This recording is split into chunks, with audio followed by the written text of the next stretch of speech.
I used to stream and I felt like I was only talking to y'all. That's eons ago, but these days when I stream, I feel like I have like a radio station because no matter what I say, it gets clipped up. No matter how I intend to say it, people use it for their own purposes and narratives. And there's nothing that I say, even if it's a joke, you know, everybody runs with everything. You know what I mean? Like, I'm gonna be honest with you, like, y'all remember last stream? I'm like joking about mad shit. Y'all know I be in my little comedian bag. Y'all all know I want to do comedy. I'm clowning everybody at the white party and shit like that. Bruh, tell me how just me just nonchalant clowning. I'm looking on the blogs. They're like, here this woman hater academics go. Nigga, I'm clowning. I'm having fun. I'm clowning dudes and women. I talk about Glorilla. I'm on the blogs. And then they're like, oh my God, this is why we hate this fat fucking motherfucker. And I'm like, God damn it. And I'm like, I miss the times where it was like this. And maybe this is why I streamed at this time, because I do love the fact that, with all due respect, like, let me not act like I'm taking anything for granted. I do love the fact, when I get off stream and it says, on all platforms, 20,000 people were watching you for 7 hours. I'm very honored. I'm like, Jesus Christ, like that's a fuck ton of people, and I'm really excited about it.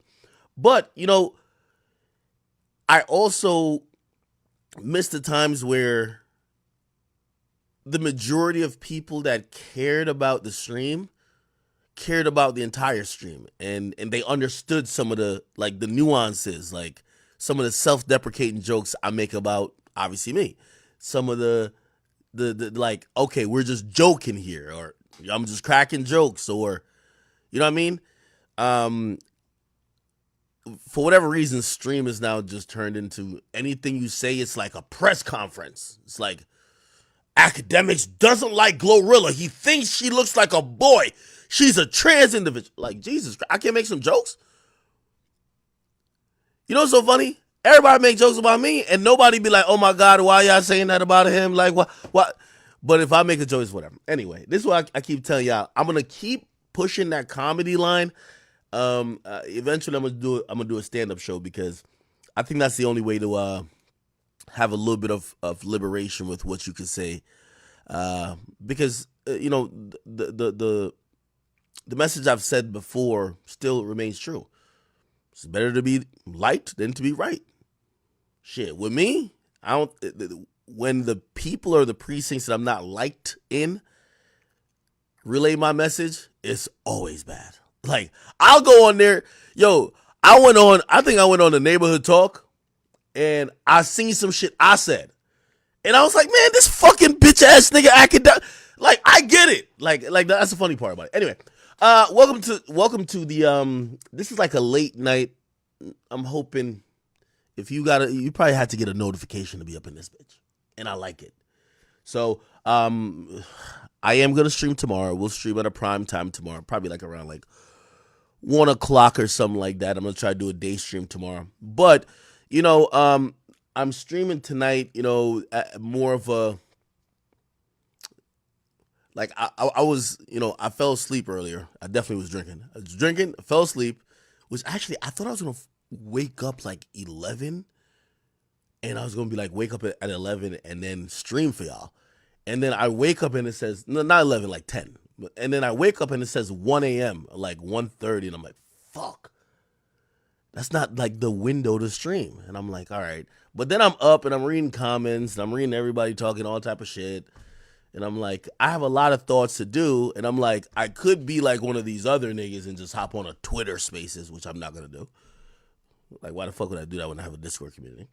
But I'm like, you know what? Nigga, just get on stream. Like, who cares? So I don't really care how many people show up tonight. Actually, I hope not a lot of people show up tonight, that we could just kind of get off some raw, unfiltered thoughts. Okay. Hi, how are y'all? Somebody said, motherfucker said you ghost. I did. I'm so sorry. So y'all all know me. I think most of the people who watch me, y'all know certain things about me. Um, I try to be somebody who's fair, reciprocal. I'm the person who was here and I was like, damn, yo, Charlemagne, when you wanted me for Breakfast Club or Brilliant Idiots, I was there. So I do feel a way when somebody asks me to do their platform or I ask them to do my platform, they don't show up. Y'all know that. I said the same thing about Gillian Waddle. Come on.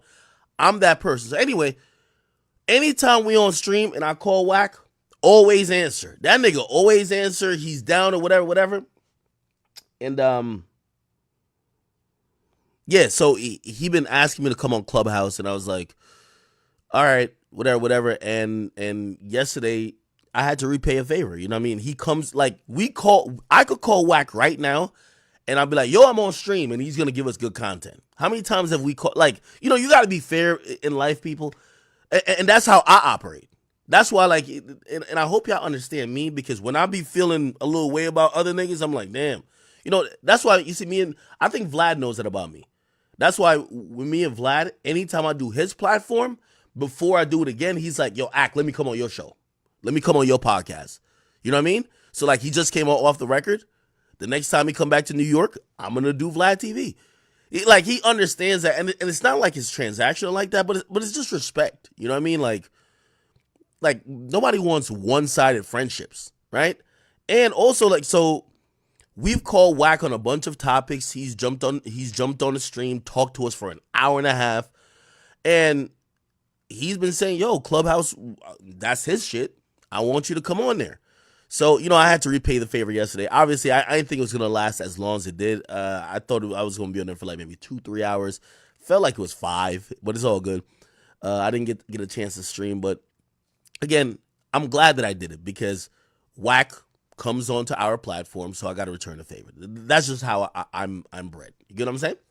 Anyway, all right. I don't know if we're getting into like some of the main topics. The stream that was scheduled for today, or actually, well, yesterday, and really the day before.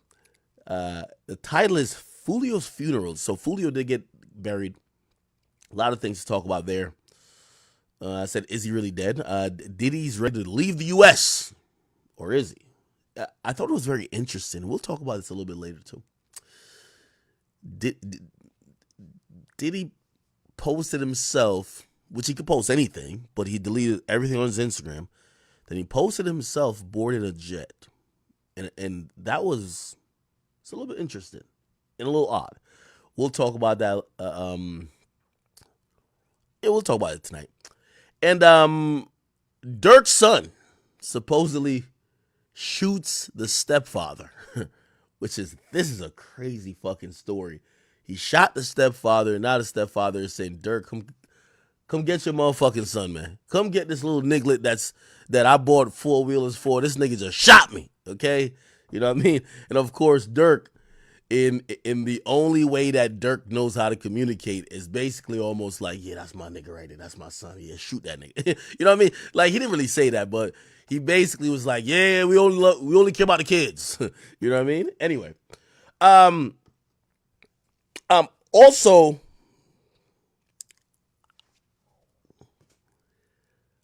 I guess not only that, but I did also want to, like, yo, I'm so Kendrick and Draked out, pause. Like, I'm exhausted with that topic. Now, I understand, and I'm very happy, and y'all all know the role that we played. And when I say we, our platform, because you're a part of it. Like, if it wasn't for you, it wouldn't have happened. In the whole battle or whatever the case is, but unless these motherfuckers is gonna come with another diss track, it's like, all right, what are we still talking about, right? It's fine if you want to award the battle to Kendrick, who cares? But also now, I've been like, we're at this point where everything when it comes to messaging about let me just get into the shit. Okay. So, really what I'm saying without saying too many words, because I feel like I was about to do a long explanation. My nigga, I can't say nothing positive about Kendrick without people saying I'm switching sides. It's crazy. Now, I'm asking y'all genuine opinion, and just because this is a late night stream, I think it's just me and y'all. Y'all tell me what I should do. Now, here's the thing: I could go full hater mode. Fuck Kendrick. I don't care. But I'm trying to be like, if I try to be fair and I look at the video like not like us, I'm like, oh, this is kind of cool. He actually did his thing. Kudos to him. You know what people said? Yo, you switching sides. Stay over there. We don't fuck with you. Now, if I came out and blanketly hated on a nigga, like, man, fuck that nigga. Yo, that shit was whack, corny. Man, how long this nigga gonna drag it? You know, they're gonna be like, damn, you still sucking Drake's dick? Oh my God. There's no win. And I hate situations where there's no win, because in any situation, I'm gonna give y'all advice. In any situation where there's no win, you're gonna have to pick the loss that is the least or that's most acceptable. Do you get what I'm saying? If I get like people been thinking I'm switching sides because I gave Kendrick credit for a great video. It's a great video. People haven't cared about a video in a while. He dropped a great video. I give him some compliments for that. I see all these other platforms. They're running AKADEMIKS finally admits. Bro. And this is why I'm like, yo, every time I'm on stream now, I feel like I'm on like a presidential podium. And I understand exactly what politics is. A nigga will have a 5-hour or a 3-hour or a 2-hour speech. They clip 20 seconds. Look, you see what he said? This is what he feels. No, I don't. Like, my nigga, with all due respect, and they won't run this. This is the most I've ever listened to Kendrick Lamar in my life. I listen to Euphoria a lot. I do listen to Not Like Us a lot. Listen, this is how my playlist works. I listen to Euphoria, Not Like Us. I don't listen to none of them other like woke, like ashy scalp music that nigga is making. The fuck are you talking about? I'll go back to listen to Drake. You get what I'm saying?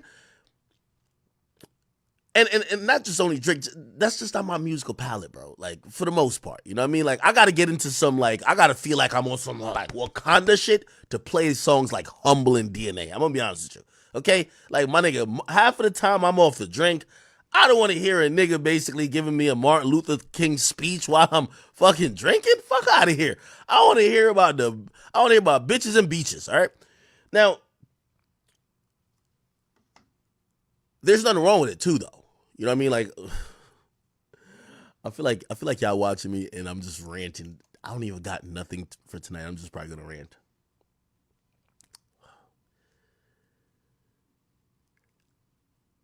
I just hate the fact that I can't be like, again, I told y'all I'm biased, but I can't even try to be a little bit neutral. Now, this is what I thought. I woke up today and I thought this. Yo, Ak, they've already just said you're Drake's nigga, or like, and pause on that, and like basically saying you're on Drake's side so much that why even attempt to try to give Kendrick Lamar any type of props, which I think he does deserve props. But why attempt it if all the narrative of everybody else beyond your stream that's going to take what you say is going to be like, oh, nah, he's switching sides. Stay over there. Oh, even the biggest Drake fans. So now I'm thinking, I'm like, all right, if y'all think I'm already biased, man, fuck that nigga Kendrick. I don't give two fucks. If we doing picking sides, perfect. I would just love to own. I don't give a fuck about covering Kendrick. Let's just cover straight Drake. So I'm at the point, I'm like, they think I'm biased already. Let me just go straight and just cover all Drake shit. Fuck what Kendrick got going on. Because it's not like I'll get a fair shake. We'll be like, all right, you know what? To keep it real, Drake's guy, Axe guy was Drake. He wanted him to win the battle, but he's kind of giving Kendrick a lot of credit for how he handled the battle, and he's giving credit for the pop out. He's giving credit for the fucking video. It's just turned into some other shit. Anyway, all right. Let me pull up some comments. YouTube, are we on? I know YouTube is mad at me. I seen y'all jokes on there. Yo, we clown this DoorDash too much. He not even streaming no more. Yeah, it's a late night stream, so I'm gonna tell you it's gonna be scattered thoughts. I don't want to do exactly topics, but we will do topics if you get what I'm saying. Uh, Somebody said they want to see you grovel. Yeah, and I'm gonna be honest with you, like, and this is just from me to y'all, right? Really, I kind of blame Kendrick for this. I think when he kind of threw me into it with 616, and he's like, Aka's compromise. It was a smoke signal to give everybody the pass to be like,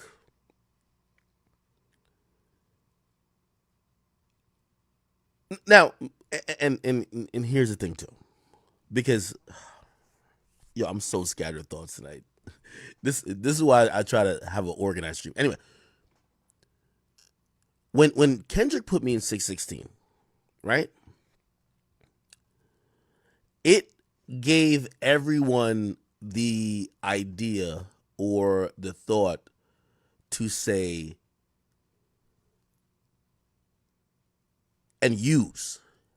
And by the way, it doesn't hurt me. But I do realize that these days, like, for anybody who thinks, let me just say this, bar none. Hey, and I'm saying this with the most humble tone I could possibly say it with. I don't give a. I am numero uno when it comes to media personalities. So if you think I've lost in this, you're an idiot. This cemented me up there with the greats, the legends. The biggest battle in history will always be in the lexicon that it played out on academic stream. There is zero loss for me. You do have to realize that. However, so if you're thinking this is a personal loss, no. Actually, this is actually a career booster. It doesn't matter. I do think, though, this. And I feel bad for this. Because Kendrick said that, it's now made anything I say, people try to twist and use against Drake. And I feel bad for Drake because of it. For example, if I give Kendrick some props, they're going to twist it and be like, yup, even Drake's mans is saying this, which is like, it's kind of sucks for Drake, right? So it's like, either I got to literally go be the OV ho. I'm sorry, it's just a funny term. OV ho. Or any type of neutrality gets used against Drake. So by the way, if anybody's watched me, yeah, I'm probably one of the biggest Drake fans ever, but I've always criticized Drake. Now, if I criticize him in this moment, they're like, yo, he's switching up. Yup, what Kendrick said was right. Drake is done. Like, it's, again, doesn't affect me personally, but I do see how they're running narratives about that is affecting Drake, right? Like, they're acting like everybody else is using me against him when, honestly, I'm just not trying to be that biased. So I'm going to watch, like, I've been playing Not Like Us or Euphoria at the beginning of my streams for about a month. I'm going to say, damn, Kendrick, good job at this. Or, damn, that's kind of good. I'm going to point out, like, hey, Drake, you're not in the best light, when it comes to culture at this moment. Hey, maybe you shouldn't go to the white party. I'm not saying it because I'm trying to, like, shit on my nigga or shit on my favorite rapper, but I've always criticized him, right? I thought Certified Lover Boy, when I heard Certified Lover Boy, wasn't going to be that content. I thought For All the Dogs, when I heard the title For All the Dogs, wasn't going to be that content. And I criticized it. Right now, if I criticize Drake, they're like, yep, there it goes. If Axe says it, it is true. And I'm like, fuck, let that nigga live, man, which is one of the reasons, truth be told, obviously there is new music coming, but I'm like, let me let Drake cook up and do his thing without us even really communicating, because anything, just naturally, when I get on the mic, I'm gonna expound thoughts that might even come from conversations I had with people, and everything I say, I try to use against a nigga. If I make a joke about Drake, I'll be like, yup, that's what he said. Drake is done. So, I don't know if y'all understand that thought, but I felt that was rather unfortunate. And I still think it's rather unfortunate, right? So, I'll give you an example. This is an example that happened today, right? So, and I was never going to respond to this. So, again, I'm on Clubhouse with Whack, and, okay, this is the headline. Look how many people, 43,000 people like this shit. This is me on Clubhouse. No context, no nothing, because it's popular in the narrative to try to drive home this, yeah, Drake was a liar during the whole beef. Kendrick is the truth. Even Ak, who's Drake's guy, is seeing the real now. He's coming to, which, let me play the clip first and then we'll talk about it. So I'm on Clubhouse for 5 hours. This is a 30-second clip. A 30-second clip from a 5-hour conversation. Now, I'll be honest with you. I talked to my man from Spotify. I won't say the name right now. But legit Spotify nigga, he said, hey, yo, I'm going to be honest with you. I don't know what that person on your stream was talking about. Them Kendrick streams is real. That's what I'm saying. What I did, I called the people that I know oversee those people that play like that. And I PTR'd it on my floor. They said, Whack, we didn't work that. We didn't touch that. Now, all right. So, and I've said this before. Once again, every time I speak about shit like this, I have to remind y'all, I am the biggest winner in the Drake and Kendrick beef. I hope y'all understand that. You do, I have to say that because people think that Ak is down bad. No, I am up tremendously. I'm up 52. Now, I say that because I'm also not, I know, yeah, Drake's my favorite rapper and we communicate, but we're not like, okay, you do this. No, it's not like that. I'm still doing my job. Put it like this.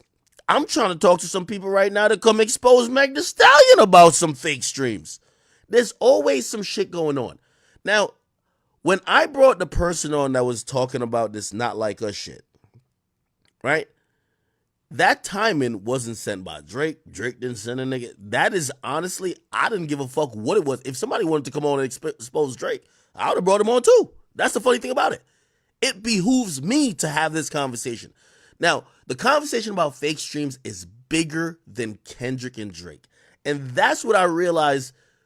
Maybe my timing was off because nobody could see why that conversation is important beyond, well, you platformed the nigga who said Kendrick had fake streams. And if he did, so the fuck what? Nobody's denying that this song is only idiots are still on Twitter trying to argue that Kendrick fooled people with fake stuff to win, if you want to believe he won. No, that's not what it is. This song is moving. What the fuck? Again, now, two things could be true, and this is what I realized, and that's what I was saying about being biased. If you be nuanced, you switched up. So, me being nuanced, I remember even me talking about the whole Kendrick and Drake shit when it came to, allegations. I'm like, yo, both of these niggas probably lied. That's what I said. But you know what they clip? Well, fuck the fact that we expect him to say Kendrick lied. Is he saying Drake lied too? My nigga, we're all fans, but use your fucking brain and stop being stans. Drake probably capped it up about the Whitney shit. Clearly they look like they're okay. And of course, Kendrick capped it up about Drake having a kid and it's a pedophile. Same thing. I've been kind of saying that for a while. But when people put it out, they're like, fuck what he said about Kendrick. Did he say Drake capped it? Drake was capping? All right, run that as a headline. You know what I mean? You can't have nuanced conversation. And that's what that's what I hate when Stan Wars happen. So here's a nuanced conversation. Truthfully, some of the Kendrick streams or whatever might be botted. Also, even like, for example, say the Hard Part 6, the million dislikes in a day. Probably botted, right? Now, is that why Kendrick, in a lot of people's minds, won? No. And it's like a retarded thing that we keep, like, I don't even know why we keep talking about it, because I don't give a fuck about this whole bot shit, because everybody's botted. So that's the thing. Two things could be true. Is Kendrick shit very organic? Duh. Maybe was there like some bots involved at least at first? Probably. Both things could be true. But nuanced conversations don't go too far when stands are involved. Now, let's talk about this. So I said I talked to my man from Spotify. Now, here's the thing. And let me expound a little bit on my guy, or not my guy, but just anybody I've ever spoken to from Spotify or any DSP. I've never heard somebody from DSP be like, yeah, go look at so-and-so streams. Half of them shits are fake, and we allowed it to be there. The mere fact if they work for the company, even if, and this is what I'm saying the argument gets pushed to. You're not going to get a individual from a company that's going to be like, oh yeah, half them shits is fake. You're just never going to have that, period. Because if they're then complicit, right? Now, if someone did have supposedly fake streams, hopefully they will be removed or whatever. But if you then take this to mean that, oh, okay, well, if Spotify deny it, and by the way, let's slow down with the Spotify denies. It's my homie that's in the building. You know what I mean? So he's not speaking for the whole company. He's speaking under the capacity of his knowledge, right? This is not Spotify making. Spotify would issue a statement. Like, they're not issuing statements, okay? That's just me. I talk to a lot of people in the music industry. Now, here's the thing. If you want to believe this, you're going to believe that there is no botting in music at all. And I'm here to tell you that there is. 100,000,000% there is. Again, some artists are more egregious than others. Some artists will bot beyond, I think there's almost like an acceptable range where people are like, oh, you're not going too crazy outside of, like, that looks like it's you. And then there's certain artists, like, I remember back in the day, I think like Soulja Boy botted like YouTube. And niggas was like, yo, bro, you have 1 million views and like 45 comments. Like, that's not real. You know what I mean? Obviously, like, botting has turned into really, advanced shit now, where like people, you realize, if the comments don't match the fucking views, like, people are gonna know. But if we're having a nuanced conversation, and take it off Kendrick and take it off Drake, once again, I don't know if it's Kendrick fans or whoever, I gotta keep issuing disclaimers.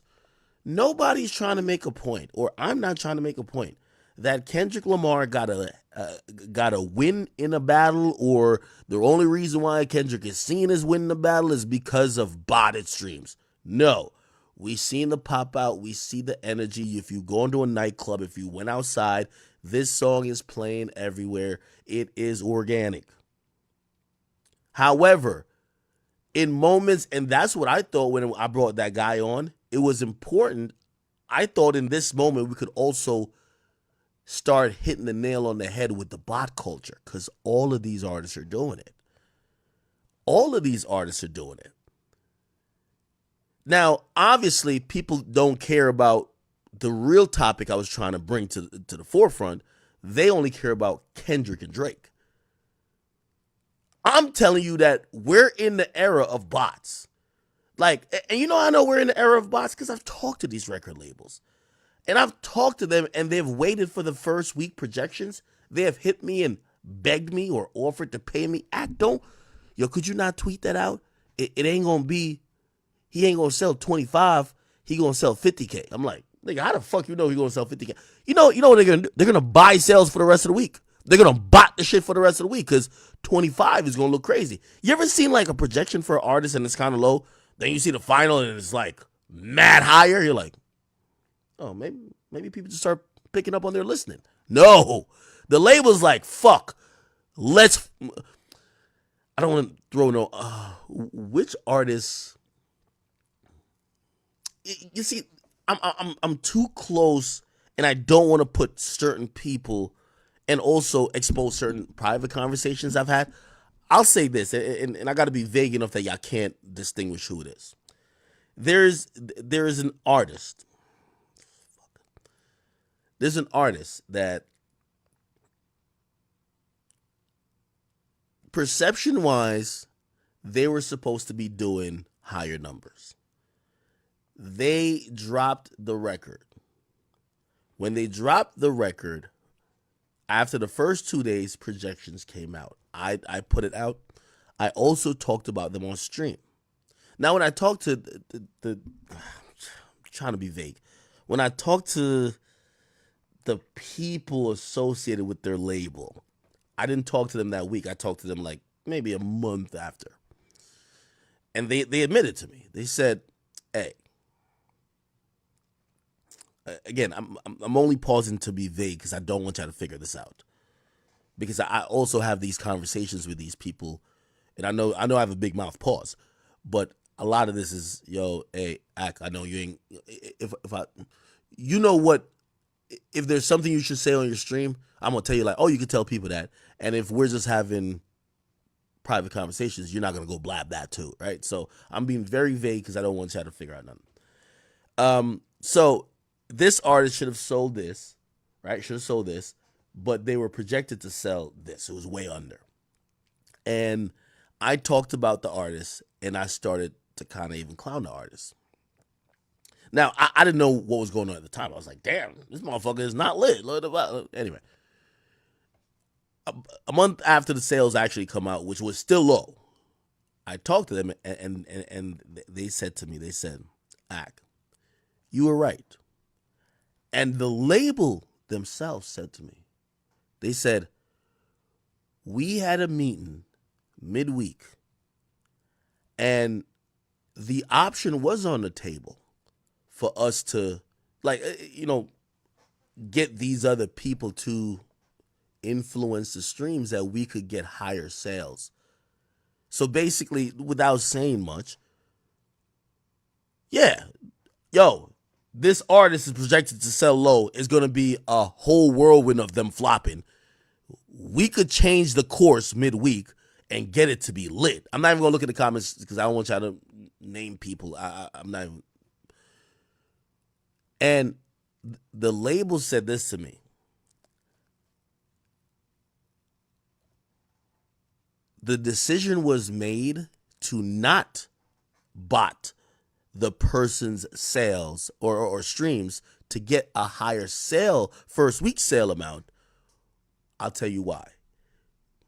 And I hope this part doesn't like make you kind of figure out who. They said the artist needs to be humbled.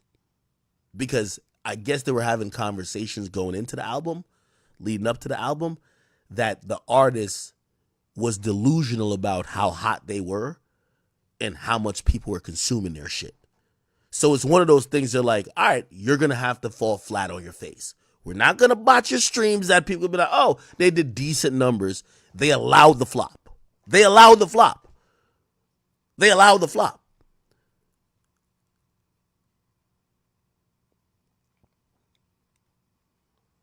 I don't know. I'm looking at comments. By the way, I've been pretty vague. There's none of y'all have got it. And I don't think y'all get it, which is good. Because there's a big part of this. If I said it, I would easily know who I'm talking about. Regardless, the point of me even saying that was to say this. Labels themselves know that they can manipulate streams and streaming numbers. Now, you're not going to hear anybody from a DSP be like, these are publicly traded companies. Now, once again, I keep saying no one, like Spotify didn't issue me a statement. My man's, or my homie, or my shorty, or whatever. Like, I gotta be vague with that too. Somebody know over there, they would just say, nah, this shit's real. But also, you have to realize, if a publicly traded company admitted to allowing fake streams, you know it devalues them, right? So they're going to say, oh, if there's ever any fake streams, we catch it, whatever. I think there was an article about it where they were like, yo, Spotify itself, I think one of their PR people was like, yeah, nah, we usually warn the artists. Like, they kind of give a little process. Yeah, and not saying they're lying either. But the point of me saying that is, you're not going to get enough a publicly traded company to admit their streams. It's like YouTube saying, yeah, all them Mr. Beast videos, yeah, half them views is not real. You know how much money they're making off ads and selling that nigga's videos to advertisers? They're never going to say that, even if it's true. I'm not saying it's true. I'm not saying it's true. I'm just saying, just to give you the example of the nuanced conversation I was trying to have. But everybody now is just taking it, well, Spotify denied it. That is facts. What happened to nuanced conversation? This is bigger than Kendrick Lamar. This is bigger than Drake. This is about, and I'm going to be honest with you, I think as time goes on, that's what we're going to realize. I guarantee these conversations are going to come up, and y'all, you know what y'all going to say? Months later, years later, maybe AKADEMIKS was up. Maybe he had a goal in mind about fake streams, because now I love reporting sales, but a lot of that is being manipulated, right? So if we could start exposing some of this shit, and again, let's get off of the Kendrick shit. Bruh, the nigga shit is lit. Like, put like this. If Kendrick, think about this. If Kendrick streamed 1 billion times for a song, and 30 million, right? 30 million was, let's say, botted. Who cares? Y'all have to realize 30 million out of 1 billion is like 0.3. You do know that, right?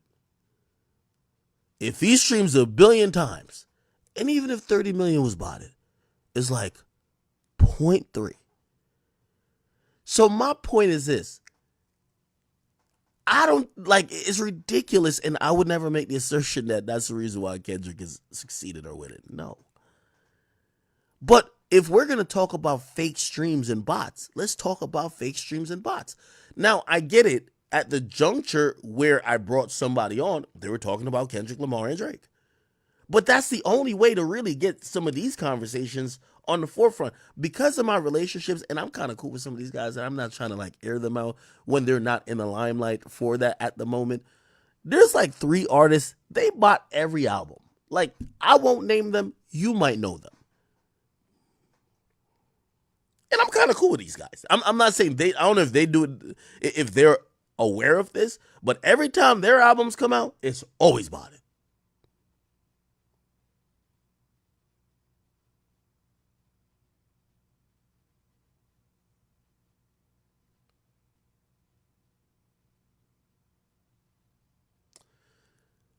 Wait, did I get my math right? Wrong? Yeah, 30 million of 1 billion, that's 0.03. Yes, 3%. Did I say 30%? Sorry. Anyway, so I guess I said that though to kind of like just add on to the conversation. And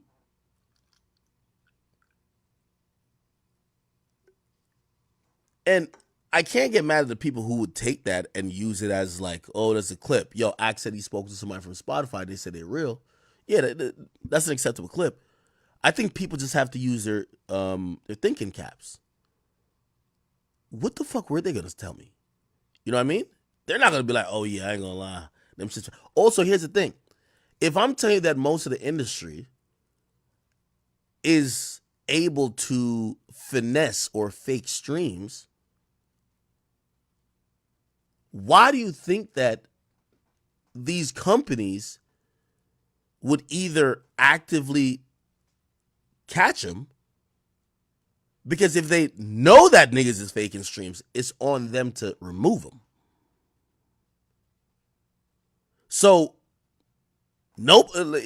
Again, YouTube isn't going to comment about fake streams because they're going to almost acknowledge like it doesn't happen because of their protocols. But could you fake YouTube streams? Yes, right? I think that's kind of like,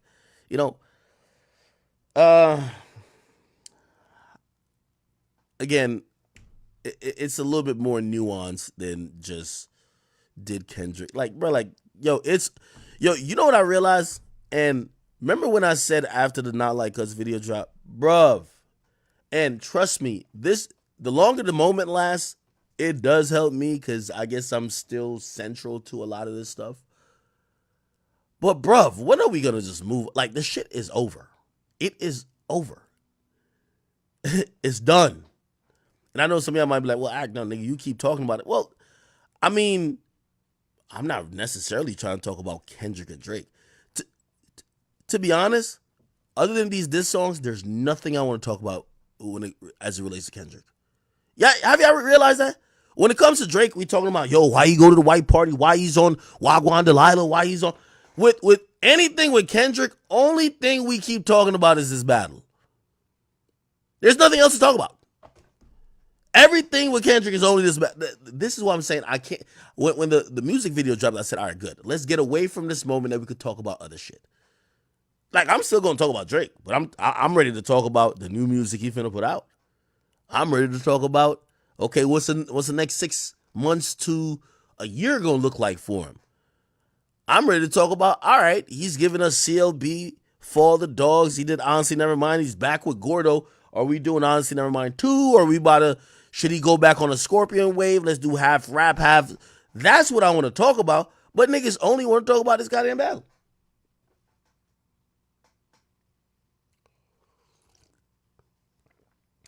Okay.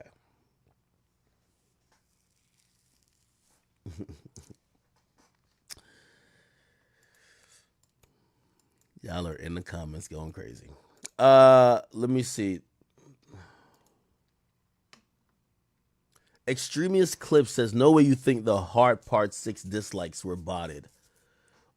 With lines like, I'm way too famous for what you suggested. I'm way too famous for what you suggested. When most are PDFs and the Epstein angle is what I expected. Those are some of the worst bars of all time. Extremists.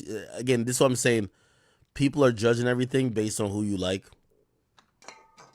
It's no way on earth you think the Hard Part 6 was just a horrible song. I'm sorry to tell you, brother. Like, it's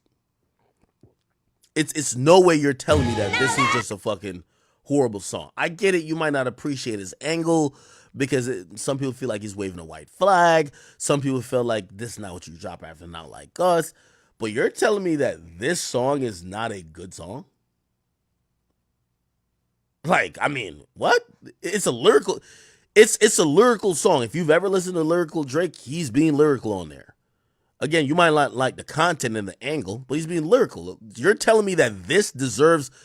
Bro, you know what songs get 1 million dislikes like in a few days? Bro, we're talking about Soul Train. We're talking about like an abomination of audio. That's what gets 1 million dislikes. Why are y'all acting like this is the worst shit y'all have ever heard? What?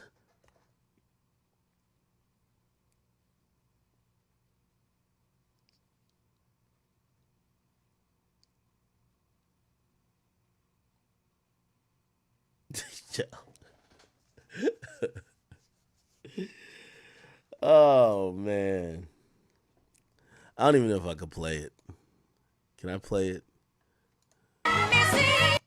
In 1090 Jake would've took all the walls down. The streets would've had me hiding out in a small town. My Montreal connect, stand up, not fall down. The ones that you... The beat is hard too, man.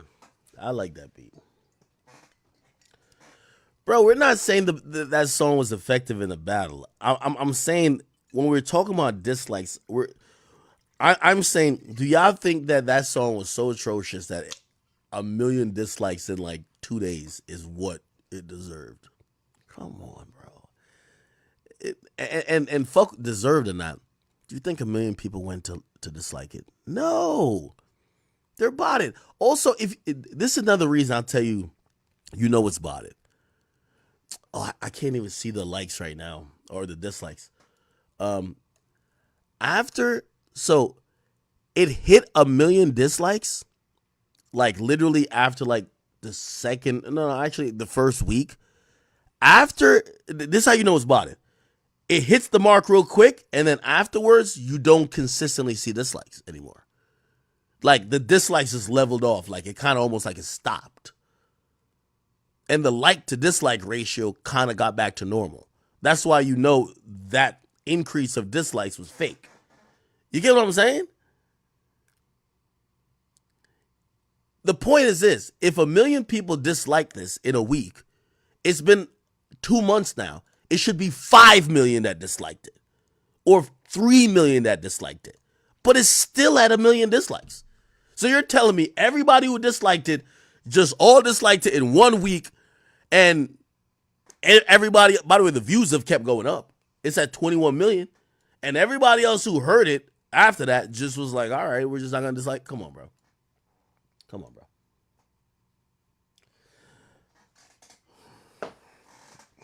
I hate that we're even arguing this, by the way.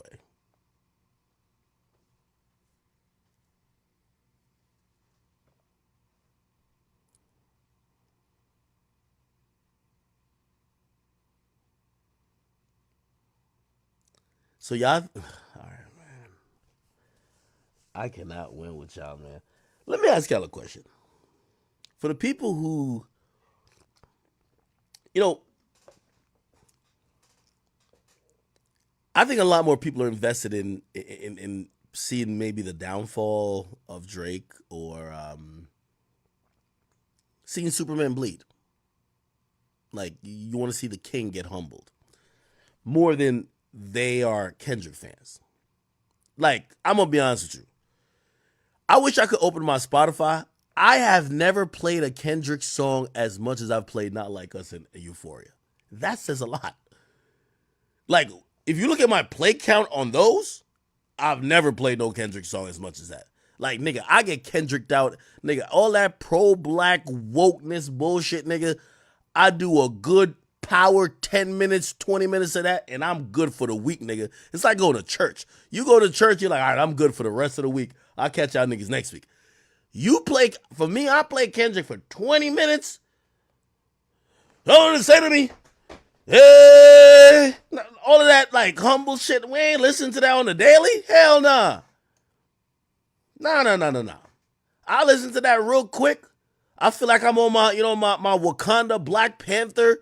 You know what I mean? Like, we gonna be all right, wave. You know what I mean? Fuck them niggas who did that to George Floyd. You know what I mean? Shout. You know what I mean? I can't believe they did that to Mike Brown. And then after that, I'm like, where the bitches at? And I cut that shit off. I don't know about y'all niggas. I listen to Kendrick like he church. All right, you know when you in church, all right, cool. You don't read the Bible no other time. You show up to you show up to church, you like Psalms 24, like you reading shit. You don't read that shit no other time. That's how I treat Kendrick's music.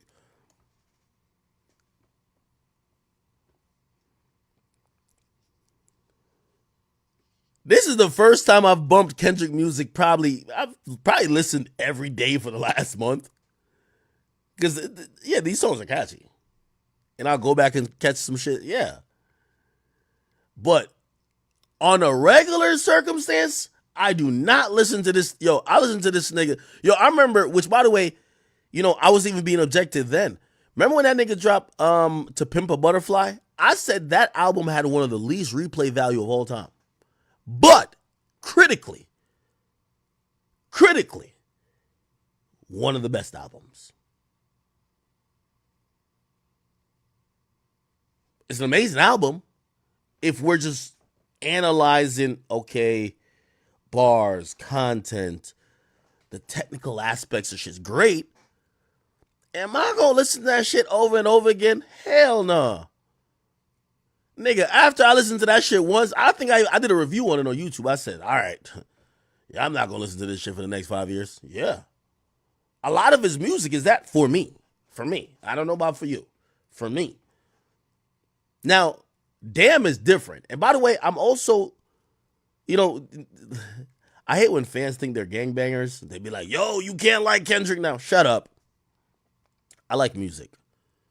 Now, I do think if I'm supposed to go off that little intro snippet that's on Not Like Us video, I do think that I think he might be going back to that sound that is kind of more reminiscent of what he did with Damn, that's palatable, that is lyrical but also catchy, that people could replay more. You know what I mean? When he's in that back, I love it. Because listen, I don't want to listen to a nigga who sounds like he's just rapping a Dr. Umar speech. Like, I'm like, Jesus Christ. Make it a little catchy. Like, since we're doing music here, people. Like, this ain't a fucking TED Talk. So you could get all lyrical miracle all you want. You could talk about all this pro-black woke shit, but at least have it with a bop to it. That's all I'm saying. Now, if I'm hearing this snippet that was on the Not Like Us remix, kind of got a little bop to it. So he probably is going back to that style, which I would, I would listen to Kendrick more if he does that. But if he drops some shit like, y'all remember that album? Put like this, and I know some of y'all be lying too. Everybody act like yo. Y'all remember a couple years ago when y'all remember a couple years ago when when Golden State first start winning, I guess maybe like 10 years ago at this point, right? When Golden State first started winning, all of a sudden, niggas just popped out the blue. Yo, I've liked Golden State since Jason Richardson was here. Yo, I've always liked I'm Golden State. What the fuck? Where y'all niggas come from? Like, what the fuck? Like, these diehard Kendrick fans, I'm like, nigga, where the fuck y'all niggas come from? Now, I know there's some diehard Kendrick fans, but like everybody act like, nigga, half of these Kendrick fans, ask them to name, well, first, I don't even think there's track titles for this shit. Ask them if they've even heard this motherfucking album. Look, Kendrick dropped an album with a bunch of Untitled 1, Untitled 2. Y'all don't know how none of these songs sound. You know why? Because you listened to it once and never cut it back on again. That's a fact. This is why, like, all the Kendrick fans that's coming out, like, where do y'all niggas come from? Y'all ain't been bumping his whole discography. Y'all are like me when it comes to Kendrick. We listen to Backseat Freestyle. We listen to Mad City. We listen to Swimming Pools. We listen to everything on Damn. Right? He got some cool feature verse on some joint. We listen to Family Ties. But that's it. All that other shit, like, nigga. Did y'all listen to this, bro? Y'all niggas do not. Y'all can sit here and lie to me, but don't lie to yourself. When's the last time you cut this album on? Because I'm gonna be honest, and I hate to keep putting him against Drake, but nigga, yesterday was my If Your Arena is Too Late day. Last week I was on Nothing Was the Same Crazy. I was like, damn, I nigga was snapping on that. I'm still going back to Thank Me Later. I'm still going back to So Far Gone. There's no project of this nigga. I'm like, yo, I do not listen. What the fuck is this? This is 8 tracks, no names. Did anybody? Y'all can't name me one lyric on this album. Not one.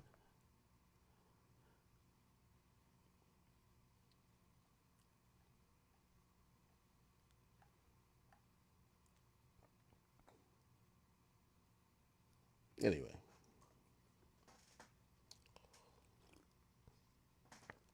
Yo, y'all lying. Y'all can't name not one of these joints, bro. Again, don't lie to me. Just talk to yourself. Like, you could say, so To Pimp a Butterfly, I really think is probably his best album critically. But it got a bunch of shit I don't listen to either. Like, of course, we do listen to All Right. Right?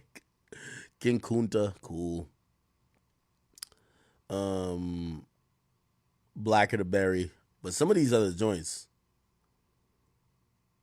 I don't remember some of this shit. But again, I'm not that big of a Kendrick fan, so I don't know. Maybe it's just me. It's probably just me, right? Oh, I know Pharrell did We Gonna Be Alright.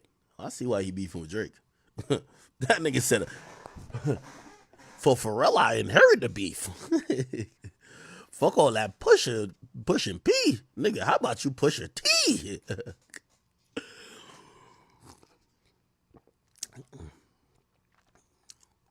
Yeah, damn is it.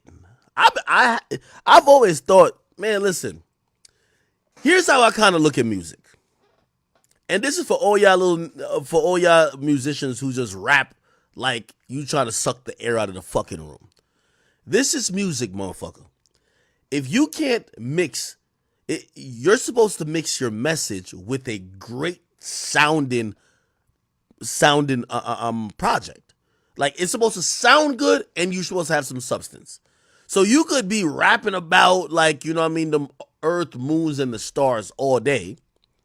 You might check the box of lyricism and you might check the box of content. But if the shit don't sound that palatable that niggas could play in all aspects and it feels like a chore to listen to, how good is that music? Like, I'm not one of them niggas who just listen to people who just lyrically rap and be like, oh my God, this is great. No, nigga, make this shit palatable. I think the greats know how to make shit palatable. And I think, by the way, Kendrick's a great. He's a great. And that's why I think when he got to Damn was like, you know, obviously it's his best album commercially. Like a phenomenal project.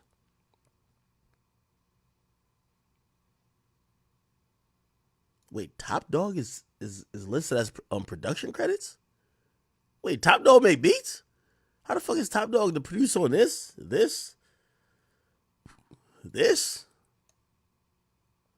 He probably just getting his publishing points. I don't know. Why the fuck is Top Dog? Does Top Dog make beats? Let me see. I don't think so. I thought it was a hood nigga that was old. Top Dog.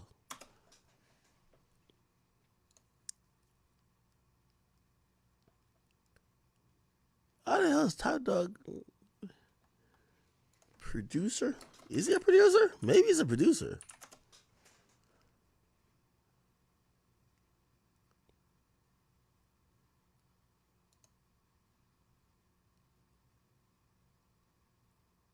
Oh, he is a record producer. Oh, I didn't know that. I thought he was just a street nigga. Oh. I never knew Top Dog cooked up beats. Oh, somebody said that's how I met Kendrick. Nigga, I don't know the fucking story. The hell? Oh, I didn't know that Top Dog. All right. So he's kind of like DJ Drama with Uzi, you know, or like, well, Don Cannon. You know, Don Cannon used to produce like some of them early joints for Uzi. Okay. All right. Anyway, I like Damn. Damn is a really nice record. If he comes to something like this, I can see me bumping it. But if he comes to some Untitled Unmastered shit, cut that fuckery off. I do not want to hear that. All right, okay. Okay, so back to this once again. I know I'm a little scatterbrained, but all I was just saying, both could be true. Is Kendrick's buzz with the song, especially Not Like Us, organic? Yes. Did they probably fake some streams? I'm not. And by the way, this is why I don't like mention the artist, because I don't think Kendrick himself is saying let's fake the streams. He has a team around him. He has a team around him that is really smart, right? And yeah, you could have fake streams. Like, I'm gonna be honest with you. You see, let me not use like. Let me use.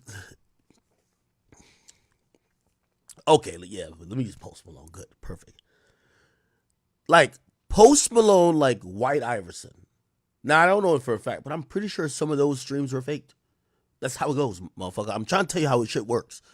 Now, is that song a fucking smash hit? Yes. But maybe did they fake some streams in it? Yes. Both could be true. Sometimes they're just trying to jumpstart a song. It is what it is, right? Okay.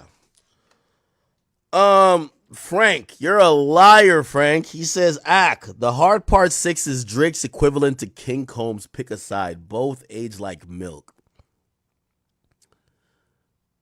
Okay, you're saying it aged badly. All right, you're not saying it's trash, though. He also said, how come you never said MGK's Rap Devil dislikes were botted? That had over 1.5 million dislikes, but Drake is botted. People are more likely to dislike a diss if a diss is bad compared to a mid song. Well, Frank, here's the difference. We all acknowledge that MGK was going up against a guy who was probably 10 times as popular, who had a fan base that was really strong, right? When it came to Drake and Kendrick, Drake is even still more popular, but that doesn't even matter.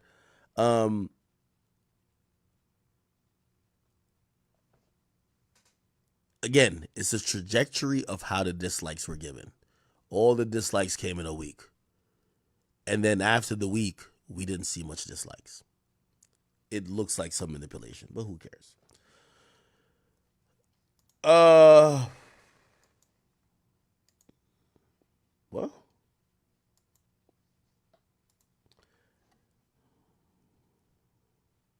Well,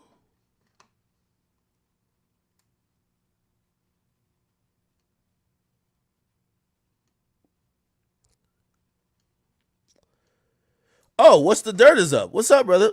You said you've been in the center of this beef from the beginning, like literally directly in the middle of it. They're gonna use everything you say against you, brother. No, what's the dirt? They're not using against me because no matter what, I'm in the narrative. Like I always say, this is a media personality. That's why, at this point, if y'all have realized, I no longer go back and forth with media personalities. I'm only beefing with rappers. You know what I mean? So a rapper could really get a back and forth with me. Like I'm good off of going back and forth with media personalities. Like I've graduated from them. I'm sorry. Now, I'm not losing. It helps me anytime I'm in a conversation, but I feel bad for Drake because the way Kendrick positioned me,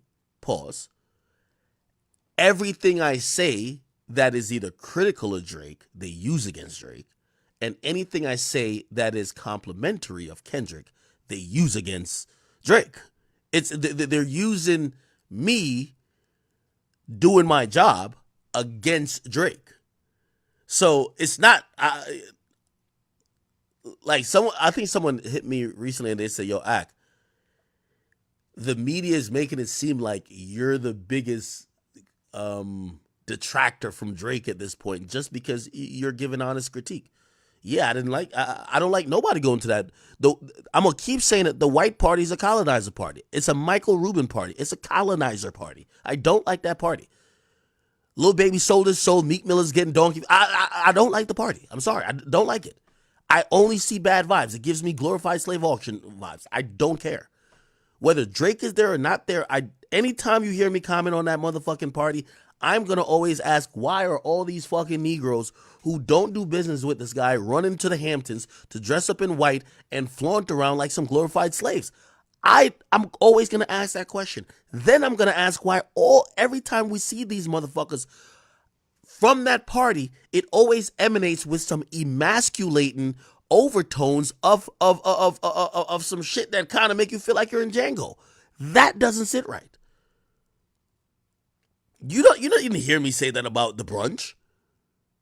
I'm sorry, the brunch never gave the undertones of that. This white party shit, I don't like it. And that's what I'm saying. I don't like that party already. But then when I see Drake in the moment that I'm like, this is a read your room moment. Yeah, of course I'm gonna give that. So I'm giving an honest opinion, and everybody take that opinion and be like, oh, he's coming around. He's coming to the Kendrick side. No, I don't like the party.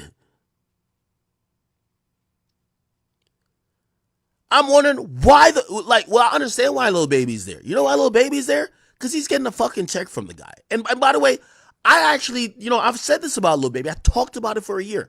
I said Lil Baby did a deal with Fanatics. Michael Rubin owned Fanatics. He made even some corny song, which is an ad for Fanatics. And I said, bro, what you gained in little money, and I'm saying little money even though I know it's big money because the guy's a billionaire. Whatever you got from the billionaire is a lot of money. But what I'm saying is you torpedoed your own career and your own image. Everybody looks at you weird because of the reverse Oreo hug. They're looking at you not like what you're making. The image you're making money off is some gangster nigga from Atlanta.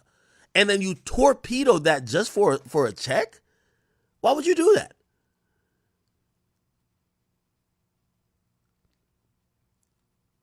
Said the same with Meek Mill. Bro, you've been portraying you're just some ultimate tough guy from Philly with nappy braids. You're bunny hopping for the white man now. You don't realize you're killing your own image? There's nothing that's positive I've seen. I've never seen that party help bolster somebody's image. That's a problem to me. How the fuck do we have, again, and I'm not saying they're probably networking opportunities, all type of shit like that. That party has never came out good on a positive PR for nobody. Oh, look at some cool shit they're doing. It's always came out with degrading pictures. I ain't even gonna lie to you, and this is another reason why I'll be asking, why do you go there? Look, put it like this. And this is what I'm talking about, reading the room. Bro, Michael Rubin, he posts these pictures. Bro, he don't even give a fuck about the people. This is the only picture you could find of Drake where Drake looks old and worn out. The nigga don't even care to realize this is probably the time you shouldn't post the picture of Drake looking a little tired. And he's probably not tired because of everything going on. The nigga's drinking his little spritzer or whatever you got in his hand. He posts this picture as on to the narrative. That's why I'm keep saying there's nothing ever positive that comes out from this party. Nothing ever. You know why? And by the way, you know why this nigga probably posted it? He looks fine. He's like, oh, fuck what Drake look like. Every other picture you've seen, and even the pictures you've seen Drake put up to his own Instagram, Drake not posting this. Yeah, because Drake look like his pops and tired. You get what I'm saying? So I've always said this white man party, the colonizer party, right? That seems only self-serving for Michael Rubin. Why are rappers going there to parade themselves like a glorified slave auction? I'm just confused. We've never seen an unflattering image of, like, who the fuck is this guy? These old white guys and the other white guys you see, they've never looked in weird positions or look like they're being emasculated. Never. When it comes to rappers and athletes, it looks like that. And niggas want to say there's not rituals. Why does it always look like that for especially rappers or athletes of color? Look, the same thing with Wayne. Wayne looked like he's fresh out of a casket. You think he gave a fuck? I'm pretty sure there's other pictures of Wayne looking a little bit better. He didn't give a fuck. Give me the fresh face casket Wayne. Do I look good in that picture? All right, Photoshop my face, fuck him. Yes, I'm sorry. So I don't like this party. Like, again, I don't like that niggas who all claim they're bosses run to get around a guy who they think is a bigger boss because he's a billionaire, and then they completely torpedo their image, everything they claim to stand for. Meek Mill will tell you that he'll knock a nigga off if they say he's gay because people are making jokes about him and the Diddy shit. But you and Michael Rubin is fucking snuggling on a private jet, and the nigga say, yo, I'm about to give you a hug. You don't think you're not about to knock him off? So he could make you look as gay as he want. But if other people make random jokes, you're upset. You see why people feel like something's up with this type of event? Do y'all get what I'm saying? Like, I'm not crazy here. It feels like all these rappers who they stand on business, they stand on principle. Niggas don't play with them. Niggas will never play with me. They know I give it up on Zone 6. They know on the dead home. That's how these rappers talk. But when you see them at the white party, it looks like the opposite. That's all I'm saying. So that's why I question why rappers, I don't even mind the athletes, because by the way, he used to own part of the 76ers. And by the way, have y'all watched they put out this, I think it was on Hulu or whatever, or was it on Netflix? It's about George Sterling, Donald Sterling. Like they did like a little series about like the whole thing. And yeah, like there's always an undertone of owners of teams kind of looking at the players as fucking, slaves. You know what I mean? Come on, like it's all white owners and majority black players when it comes to NBA. So, I mean, I don't really give two fucks about that because that's kind of built into their league. When I see the rappers, I just can't see why the rappers are over there. You get what I mean? Because all of the rappers, when they're talking tough, they're always talking about niggas don't play with them. And every time I see a rapper at a white party, they're getting played with. Every time I see a rapper at a white party, they're getting played with. The pictures got y'all looking goofy. Y'all looking stupid. Y'all looking gay. Y'all looking everything but what you've been saying your whole career. I've never seen a picture from any of these gangster rappers where they're looking thugged out at the white party. They all look like they're ready to go get somebody to suck on their gooch. I'm sorry. It just looks weird. So I personally just don't like this party.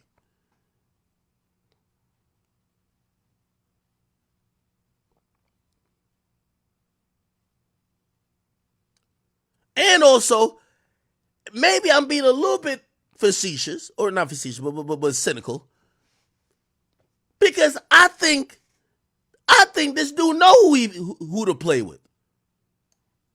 I never seen Jay-Z looking goofy there. You ain't gonna play with Jay like you gonna play with the rest of them. You could play with a nigga like, Meek and Baby. But anytime I see him around Jay, but Jay's probably somebody who he wants as a business partner. He's a respected person. I don't ever see Jay looking goofy. But the rest of these niggas, they be looking good. And also, I'm going to be honest with you, I also try to look at the synergy. You know what I mean? Let me not even get into it, man. Like, y'all know what I'm talking about, bro.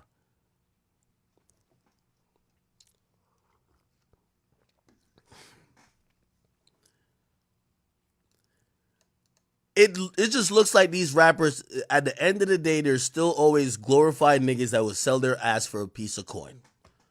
I go to the Super Bowl, I see Meek Mill making Michael Rubin a coffee up in a skybox, and I see Lil Baby over here. He look like he ready to bunny hop. All y'all niggas talk all of this money shit, and then when you get around a nigga that got more money, you become exactly who you are at your core. The guy who will bunny hop, who will lap dance, who will do anything for the coin, and that's what this party represents. It's a glorified slave auction where people, and let me just give y'all this, nothing wrong with networking, but no matter how much you party with Michael Rubin, no matter how much you snuggle with him on his jet, no matter how much you sit with him in his suite, you ain't gonna become rich as Michael Rubin.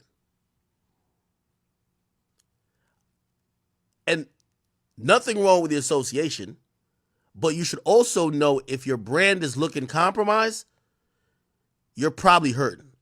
Like if unfortunately, I gotta talk to Meek Mill and Lil Baby like there's some thoughts. Brothers, I know. First of all, y'all would never let no black man play with y'all like how Michael Rubin plays with y'all. How about you put some boundaries? You know you're talking to a man and you gotta talk to him like a girl. Maybe you should have some boundaries.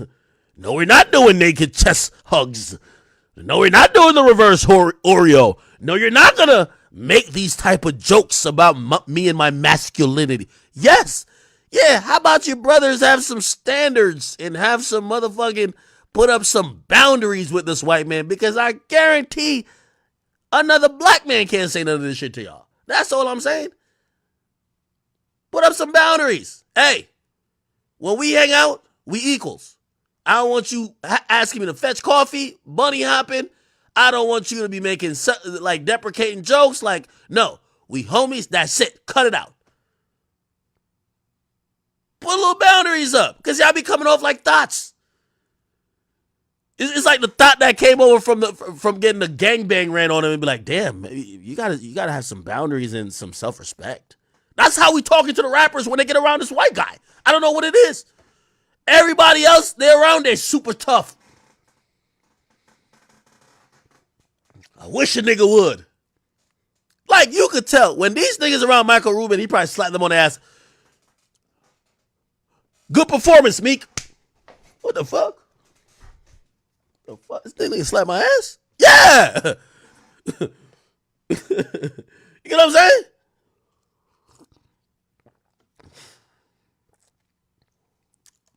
Anyway. That's my only thing.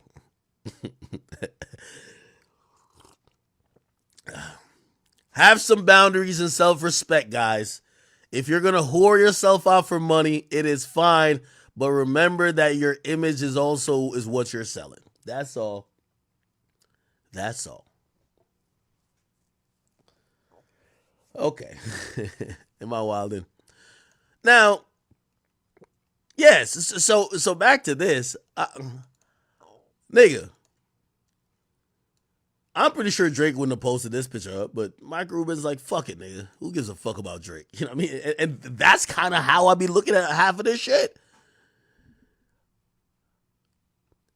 Michael Rubin, to me, has proven that you could buy culture. That's what I realized. I'm like, well, if you could purchase culture, like, let me break down some of the science behind this. Michael Rubin owns this company called Fanatics. He needs culture to sell it and make it popular. He's given a shit ton of money to Travis Scott, Lil Baby, Meek probably got some, and some back rubs. And they are the people, and I always say this. Every time I see Robert Kraft hanging out with the Migos or black people, it feels cringy. But, like, with all due respect, Robert Kraft looked like the person that if we based a movie in the 1800s, this is the nigga we're trying to run away from. Kunta almost got away until Robert Kraft caught him. What's your name, nigga? That's all I see. I'm sorry. And don't tell me, oh, nigga, how could you think that about him? He owed the Patriots and they get up. Come on. Come on now. When I see an 80-year-old white man looking like this, hanging out with some Negroes, I know when he get home, real talk, I know when he get home, his wife be like, weren't you hanging with them Negroes earlier? Go take a shower before you come into bed. Maybe I'm just thinking wrong. I could be wrong.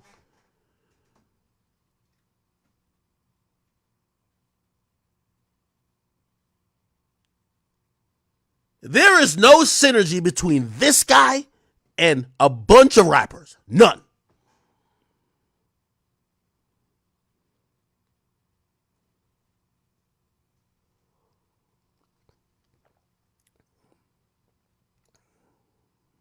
Come on.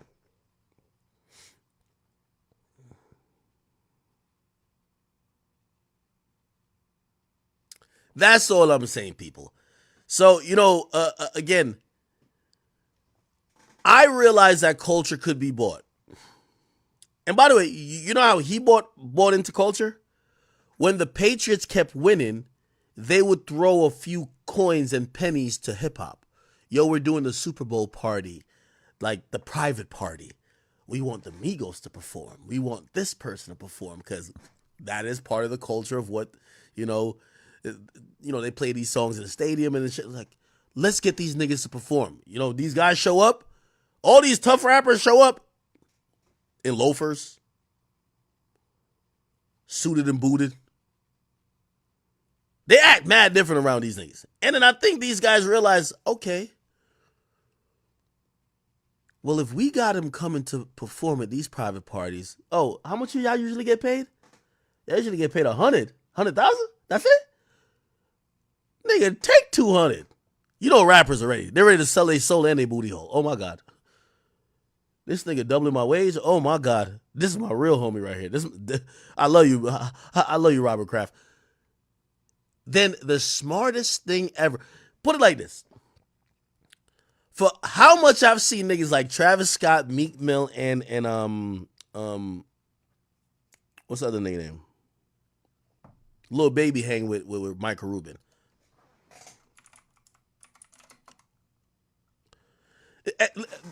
All right, let me give an example.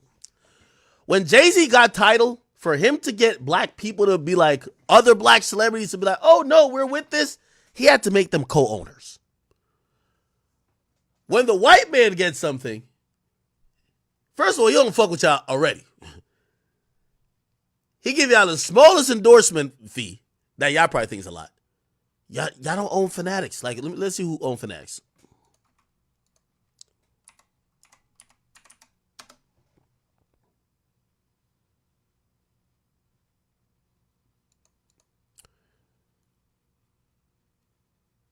Now, one of these niggas.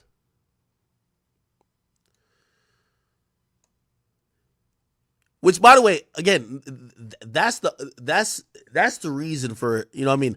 I could tell why, bro, they don't want to hang out with no fucking rappers and athletes. The dude has a company going on. He's trying to build this company. He invested mad amount of bread into it. So these parties and some of these endorsements that these guys are getting paid from, and I'm not trying to say niggas shouldn't go get their money, but these niggas be, sometimes I feel like, okay, and last point, because I don't want to keep dragging this.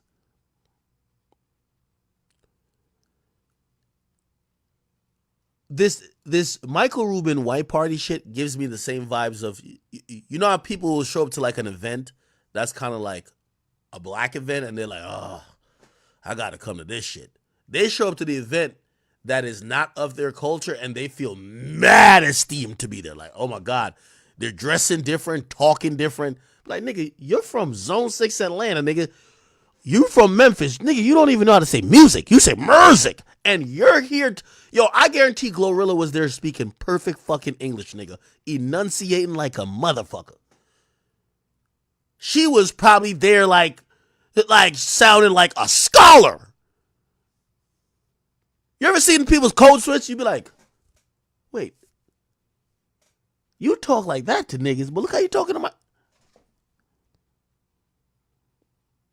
That's all I'm saying. All right. Why I keep saying something happened to Young and Ace? Young and Ace is fine.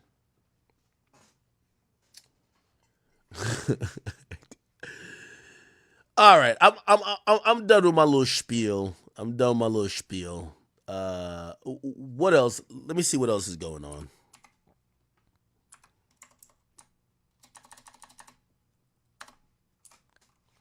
Let's go to Say Cheese.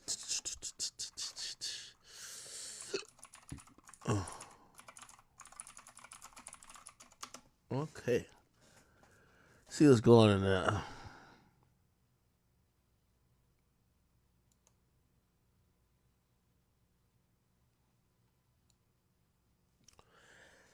Sexy Red is denying that her tour is on the verge of being canceled to low ticket sales. They plain dirty paying pages spreading fakes news to discourage my fans from buying tickets. So I did my touring deal with a black promoter, own company, AG Entertainment. If y'all watch me, y'all remember that name? Okay. And now they playing dirty with pages spreading fake news to discourage my fans from buying tickets. All right, cool.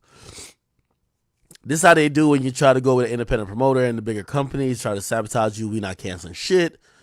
Art Dialogue says Sexy Red tour is reportedly on the verge of being canceled. Only 37.11% of the tickets have been sold. It says my fans are buying tickets. We're doing fine. We're not canceling this tour. And This is what touring data says. This came from touring data, so this is accurate. So pretty much 37, about 40% of her tickets have been sold out. Okay. Now, let me explain another thing. And this is why when I try to have music conversation with y'all, I keep saying we're nuanced. This is half of the music business. Hey, if y'all ever want to get into the music business, or if y'all ever want to benefit or do ancillary business that has to do with the music business, you should just understand this main principle. This is what I was saying about the bots. Yes, Drake and Kendrick are the biggest thing in the world, but these ideas that I'm talking about are bigger than them. The music business is, you're going to see the same thing happen over and over and over and over and over again. All right? What's happening here? Let me give you an explanation. So Sexy Red announced a tour. Now, let me tell you from what I've known, and I haven't really even done usually I do my little call around to the industry and get more info, but I already know what this is. So Sexy Red has had a very alternative career. Let me explain to y'all. Sexy Red, you see, what label Sexy Red on? Let's figure this out. Sexy Red, well, it says Gamma. Oh, I didn't know she was on Gamma. Okay. All right. She was independent for a while, right? She was independent for a while.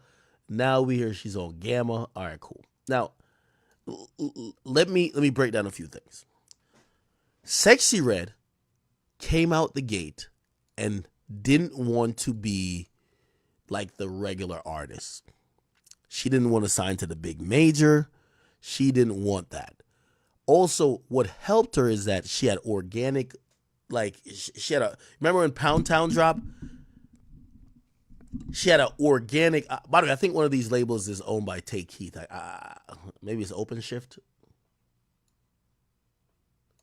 So I think Take Keith got some type of, let me check. Shift record label. No, I said, is that a distro? Yeah, never mind. That's a distro. That's a dis. No, it's not a distro. Oh, it is a distro. I think Take Keith got some percentage on her though, regardless. Anyway, let me make my point. Here's the point I'm making. So follow me here. Sexy Red, and I'm gonna use another artist too. Sexy Red is kind of like Central C. Central C. Let me tell you the thing about Central C. So when you're a artist, especially if you're a UK artist, what a lot of people do is that they'll have their distribution rights in the UK, and then they'll leave it open that they could sign another deal if their music becomes big in the US. You get what I'm saying? Why? 2 bags, whatever. You get people incentivized to push you. Great. If you're a UK artist, you want to get, in bigger markets. Here's the thing about Central C, and this is what I heard talking to the people, behind the scenes. They said Central C didn't really sign a deal at first. So Central C kind of blew up. Didn't really have a deal, and then was trying to get a $20 million deal if he was going to do a deal. However, along with him trying to get a deal, his music just kept getting hotter and hotter. Now, he probably has a deal at this point, but from what I hear, the labels and buildings he was talking to, he was unwilling to give up shit. He was going to get pretty much what we would now say is the 21 Savage deal. So 21 Savage, when he first signed to Epic, he had so much leverage because he already had a project that was damn near certified. It did so many, and it did it independently. The label couldn't really ask him for any of his shit. So they pretty much was like, all right, we'll just distribute you. Central C, and the reason why I'm using Central C is it shows you how much leverage matters. I don't know if he's in a deal now or not, but from what I've heard, the amount of money that people were trying to throw around to get him is exorbitant. And also, he had the leverage where they wouldn't own none of his shit. He would have still owned all of his shit because he has leverage. Sexy Red is kind of like that. If you're an artist, you want to get hot before your deal. You don't want to have the label take all the credit for getting you hot. Now, sometimes, you could parlay a single into a bigger thing, but Sexy Red did kind of that. From the single Pound Town and then the viral social media aspect of it, she got the right team around her to start marketing her without a big budget. Remember, I keep telling y'all, the guy behind all the digital shit for her is a guy that used to work at World Star, Jay. He's the guy who is crafting. You ever see like these amazing, like even the Chief Keef thing? He's the guy doing it. Now, let me tell you why that's worth a lot. An artist like Sexy Red, when it comes to digital marketing, it could be over and up to $1 million or millions of dollars to try to keep that brand, constantly growing, keep marketing it, this, that, and third. Sexy Red, like a 6ix9ine, has gotten it for marginal amount of the price, almost damn near nothing. She knows how to manipulate social media and media outlets to post her for free. So again, she's someone came in the game, has some association with the biggest artist in the world, Drake. Didn't really sign like some crazy deal yet, and also use the internet to fuel her shit so crazy. Now, I know you're probably saying, Ak, what the fuck what you're saying got to do with this? The mentality behind her team is not to accept the big bag just for the easiest path. Her mentality, and again, I don't know if it's her, but it's definitely her team. Yo, we think we're smart enough. We're going to get the bigger bag by owning more and doing things as independently as we can. Okay, let's get to this. So, when any artist comes in the game, the biggest touring company is going to be Live Nation. Live Nation is going to try to have a deal with an artist. Hey, we're going to give you a tour deal. We want you to do 80 cities, all our venues, this amount. We're going to promote your shows. Trust me, they're going to be sold out. Trust me, Live Nation, they're not gambling. If they give you the deal, they're going to make sure that shit is filled. However, you have to realize, and just to give you an idea of like how this works and why Live Nation is like, I think this got, it's actually Ticketmaster. Live Nation's almost, they kind of have like a monopoly hold on a lot of shit. Technically they don't, because even though they own some of the venues, I forgot who did like some arbitration that said there is competition in the market, so they're not a monopoly. Anyway, Live Nation is gonna lowball you though. They're gonna, I don't know, Sexy Red should at least be getting 100 to 150,000 for a show. Now, Live Nation might say, we're giving you 80. Now, keep in mind, when you're a Live Nation, you can say that. Not only we're going to give you 80, we own the door, we own the liquor, we own the concession stands, we own the parking, we own everything with it. So we're probably making a nice 8x off of what what we're paying you. We're making 8x of that. And we're playing with house money. We can't lose. We just can't lose. Now, what a lot of artists, especially if they feel like they have a close team around them, is doing, they're listening to other promoters. So we talked about this company before, AG Entertainment. They're coming with bigger bags. Hey, how much Live Nation giving you? Oh, 80? Yo, we're going to give you 170 per show. Or 150, whatever, right? Most artists are going to turn it down because you don't want to say no to Live Nation, right? When you say no to Live Nation, wait, what are y'all talking about? When you say no to Live Nation, it's like you're saying no to the machine. So people, a lot of people just want to be on the Ferris wheel and just want to be in the game more than they want to change the game or own their shit. Like, what I mean? If you ever wonder why some of these guys don't go independent, like it takes a lot. Anyway, long story short, Live Nation is beefing with AG Entertainment.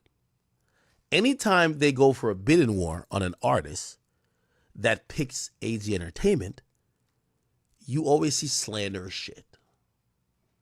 For example, when Lil Baby went with AG Entertainment and did a show, again, reportedly, actually not even reportedly, I got the real numbers because I talked to the niggas. They gave Baby $1 million per show. Live Nation wouldn't give him more than $250,000. No, $750,000. If you an artist, a lot of artists are gonna say, well, I'm gonna rather go with a bigger company. They're gonna do all the promotion. I want to get in bed with them because also when you're cool with Live Nation, they're just gonna add you on to. It's just mad money. Like so even if you're like, well, I'm taking less than I feel like I deserve, they're gonna add you on to different shows for certain festivals that they're partners, and I think they're a partner with like Rolling Loud. Like you're automatically gonna be in that. But some artists are like, nah, I'm gonna go a different route. They're not gonna like that. They didn't like it when Lil Baby did it. By the way, even though I take credit, I'll take a lot of credit for clowning the shit out of Baby after he dissed me. Part of the sauce or whatever that has been descended on Baby about him not being as hot anymore also comes from him crossing Live Nation. Trust me. This is what you as a fan, and I would imagine if you watch my streams, I want smart fans. I want smart audience people. I want you to think about shit outside of what you see. Live Nation probably realized that Lil Baby turned down a $20 million deal with him. The arrogance of this motherfucking Negro.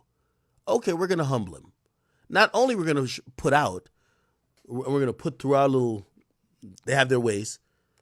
We're going to put out that his tour is unsuccessful. How about we put that his career ain't going good? The next time when Lil Baby's about to tour, what he's going to do?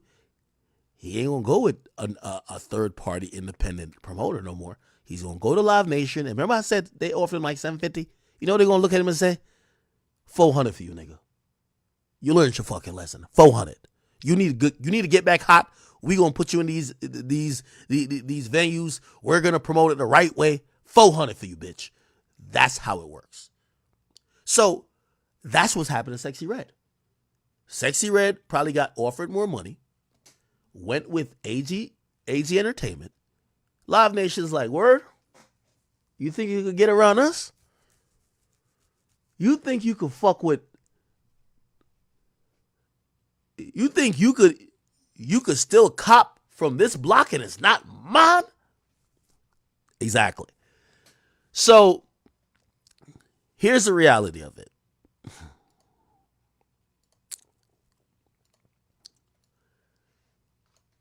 And let me break down touring slightly.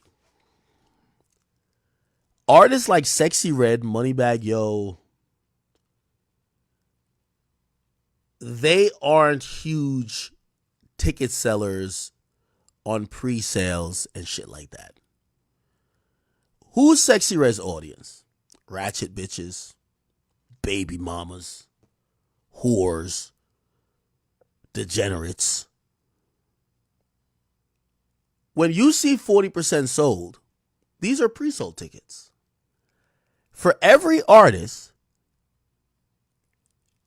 other than the ones who have sold out shows, like every show is sold out, they usually expect about 30 to 35% of their tickets to be sold at the gate. You know why? Yo, people don't like a lot of times people don't have a lot of money to be like, I'm going to commit to buying a Sexy Red concert ticket for next month. So they'll wait till it's the day of. They'll be like, oh, that's the wave for today. All right, I'm going to go buy it today. So I know 37% seems low, but it's Sexy Red. You got to think about the artist. It's the same thing with a Dirk. You're gonna have walk-ups. That's gonna take up for a lot of percentage. And as when you get closer to the show, because their fan base don't have a lot of disposable income, so the tour doesn't get sold out when it's 3 months out. As soon as it gets announced, yeah, the shows kind of get sold out when, oh, she about to be in town this week. All right, people now start buying. So again, I agree with Sexy Red. I don't think her tour is going to be a failure. And by the way, we learned with the Baby thing, they did cancel some dates, but Baby's tour was kind of successful. So, and by the way, if you're wondering, why does, I'm not saying touring data is getting paid, but it's, they know the narrative that this comes with, right? They know the narrative. Just let y'all know, people ain't buying the tickets. Which, by the way, 6.8 K capacity on average. Do I see Sexy Red being able to sell 6,500 tickets most cities? Yeah. Yeah, absolutely. She'll probably bring people out. Yeah. So I agree with her. But what she's learning is that, you know, her way of the music business is going to come with resistance. When you're going around major labels and you're going around major marketing teams, like what I mean going around, like you're not, like it's like a checklist. Everybody got to get their money. When you're gaming the system has to make an example out of you. Oh, word? You're not going to come over here and bust this money down with us? Oh, you're just trying to get it for yourself. All right, we got you. We got you. Oh, you're not going to come to Live Nation? You going over there? Okay, we got you. Let's start putting shit out. So I agree with her. Let's wait and see. Until we start seeing these concerts that nobody show up, I'm not believing this yet. Her tour was announced like about a week and a half ago. 40% being sold. I think that's okay. All right. Oh my God. YNW Melly's new trial date is set for September 10th, 2025. Y'all know he got locked up in like 20. When did he go to jail? When did YNW Melly go to jail? He went to jail in 2019. Jesus Christ, he's been locked up for 5 years, and he got to wait another year?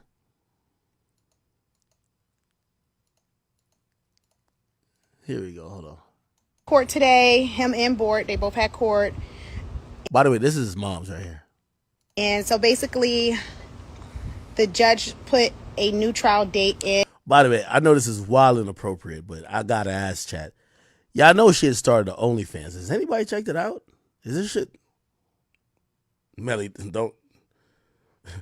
don't do me like Sack Chaser, bro. But In for September 10th of 2025. Please make it make sense. We still have, I think, 3 or 4 more things up on appeal with the 4th DCA. So we're still kind of like in a stay. And so we got to get things. I don't know.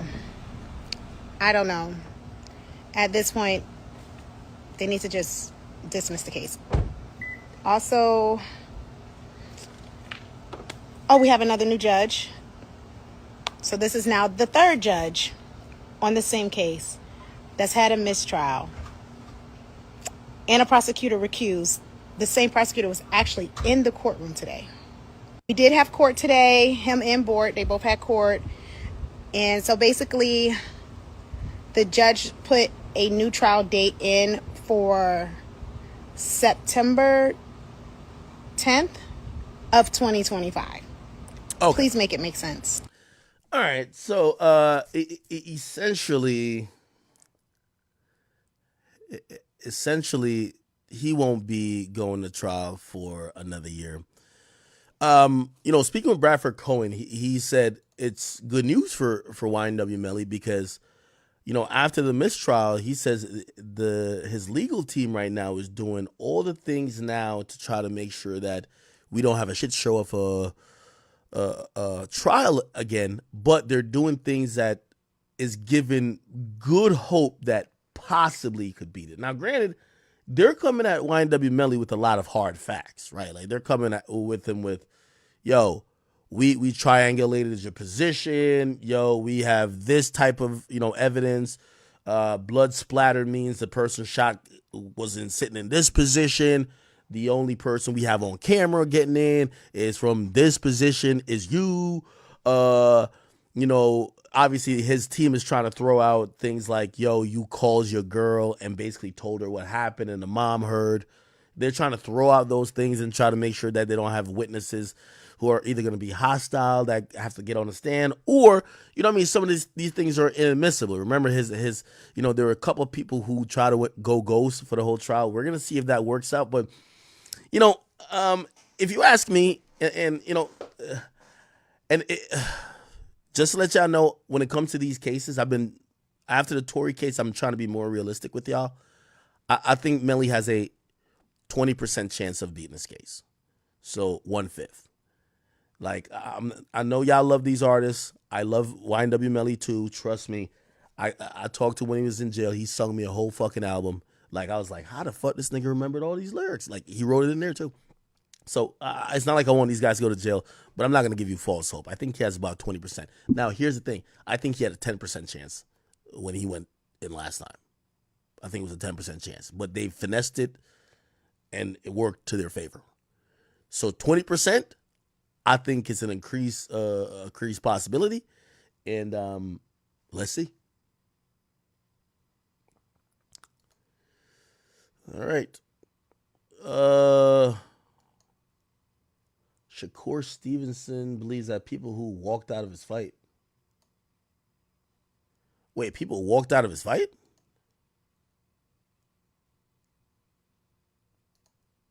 Wait,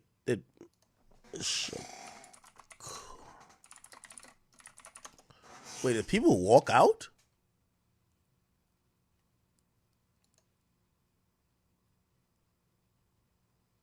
No way.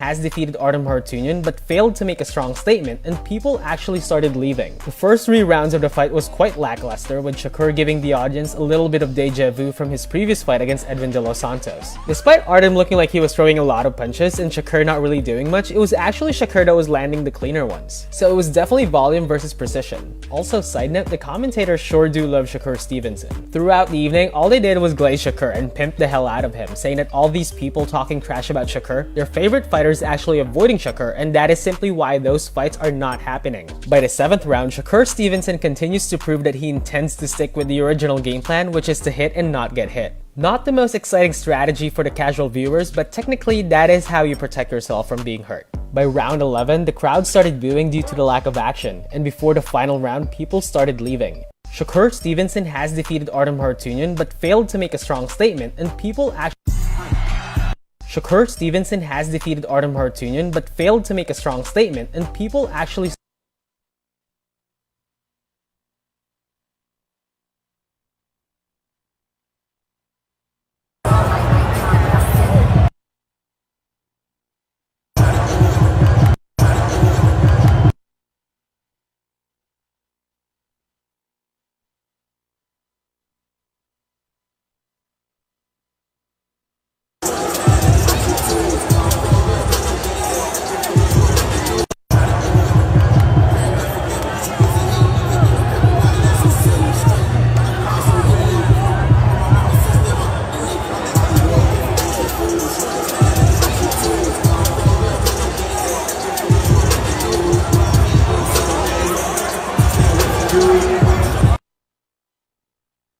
Wait, people just walked out as he's coming out? What the fuck? All right. Interesting. All right. Anyway, I don't like. I'm gonna be honest with you. Respectfully to Shakur Stevenson, like I don't believe him. I mean, I don't think he got nothing for Tank, and I don't think he's that exciting enough a fighter. Now the walking out shit, I don't know what that's about, truthfully, but yeah, I don't even think he's in the same league as Tank at this moment. All right, anyway. Fulio has gained 600 monthly listeners on Spotify since his death. What the fuck? Did y'all see his funeral? Which I don't even know why they even showed where he's buried. Like, Young and Ace and his niggas are gonna shoot videos at his gravesite. Like I'm gonna be honest with you. Being the parent of a gangster rapper or a guy who does drill who's probably made fun of other people's deaths, you gotta I think good thing they've hidden where King Von is buried, right? Like, King Von's family did a good job. Like, you can't find where King Von is buried. Because if niggas knew where King Von was buried at, for as much as he was clowning Duck, oh my God. Anyway, there was a lot of videos going around kind of showcasing Fulio's, funeral. And for the people who do think he's dead, rest assured. No, do think he's alive. Rest assured he's dead. So this is, I guess they're burying him here. How does this work? Do they just put the casket in the wall and just like leave it there? What the fuck?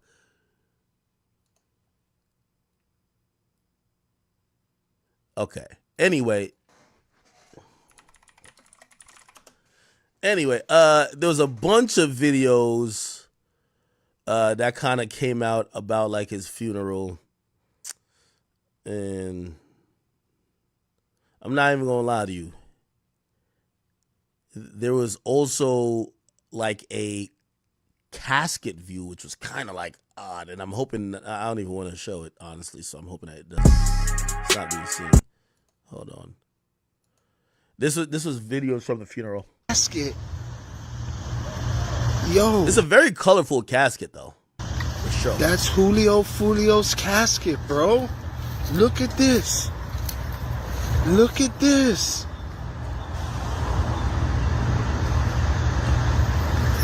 Look at this. It do look like the family sent him out in style, though. This is crazy.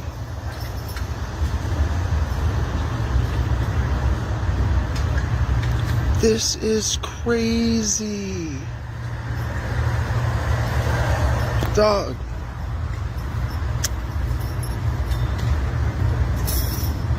This is Julio Fulio's casket.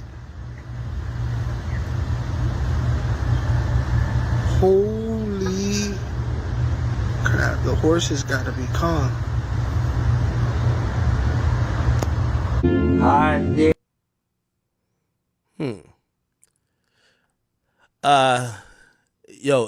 They were turning up at the funeral. I was looking at certain people. I didn't know who some of them were. I thought it was gonna be, there's a video where they show part of his body, they show part of his body, but like his feet are crossed, which is like,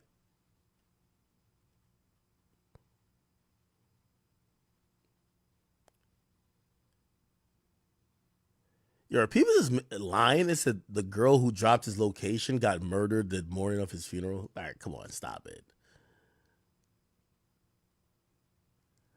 I saw his girlfriend. So his girlfriend, 1 second. His girlfriend was like having a blast. His girlfriend was having a blast. Let me see this. Yeah, so she was at the funeral singing, which, by the way, I'm like, it's crazy. There's like lack of self-awareness here. If your boyfriend died, and he died 2 days after his birthday, while he was celebrating his birthday, I don't know, while burying him, you want to sing, "Went out to eat on his birthday." But this is some ratchet hood shit. And I'm going to be honest with you, this is when I realized, I'm like, I feel like these people, they're not even fazed by death. Like, I ain't really see nobody really mourning. It's like everybody kind of understood, like, it's part of the game. The last funeral I was at, nigga, oh, you so snot bubbles. Like, I'm crying like a motherfucker. All these motherfuckers is turning up. Birthday, 4 shot, 3 dead in the worst way. He kept this on me. Now he's smoking 23. You always. Or are these subliminal jabs below and the next? Okay. So I had a bunch of that.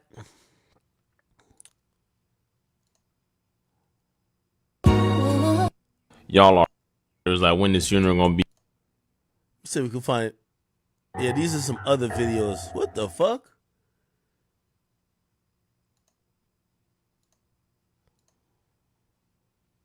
Now, supposedly it was an open casket, and obviously people would think that if it was a really gruesome murder, or sometimes they would opt for not an open casket, like if maybe the face or the noticeable features were really fucked up. So say he got shot a lot in his face, or like it's morphed some weird way.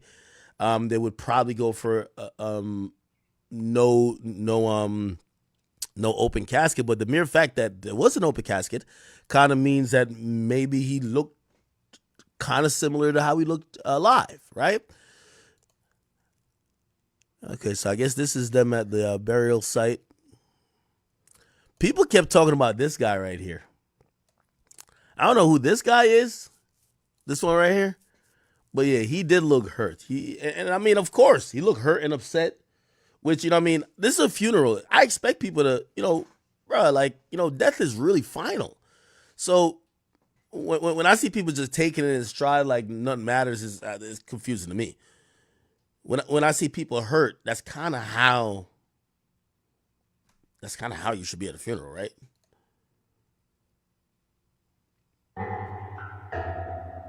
Yeah. Sick. Wait, did I just hear a sound? Or, I ain't gonna lie, this Fulio shit's a little spooky, bro. I'm gonna be honest with you. Is there audio on this video, or am I tripping? Because this video just spooked me out just now. Is there audio on this video? Hold on. Fuck it, nah, I'm playing with that Whoa. All right, man. Let me click over this bitch, bro.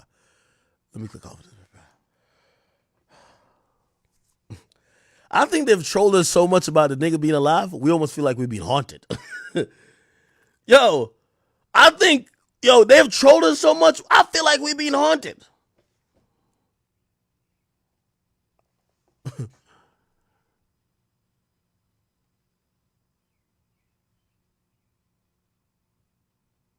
Yeah, you're not about to show me his casket and then have a voice that's sounding all like reverberated in the background. I'm good.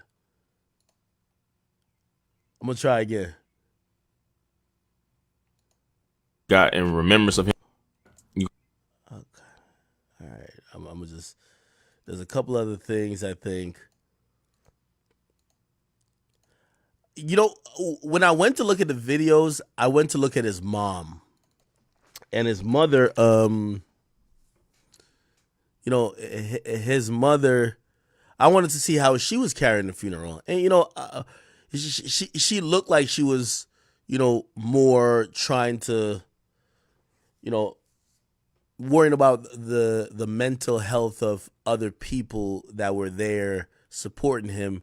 And she was holding up pretty good, honestly. She was holding up pretty good. Okay, so I guess this is the casket. I hate looking at shit like this, man. Yeah. Sick. Yeah, he not in it. Yeah, okay, bad. Can't watch too much of this. I can't watch too much of this. They said women wanted for questioning. Want to support me, the channel? If you ain't sub to my channel, make sure you do. Ain't this the guy who cooperated in the FBG duck shit? Why are you still wearing a mask? Nigga, you already told. Nigga, unmask yourself, brother. Yo, brother, unmask yourself. It's fine. All right. Did they?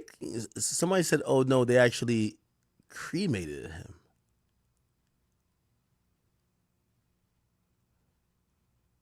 Yeah, all right. This is spooky. I'ma just.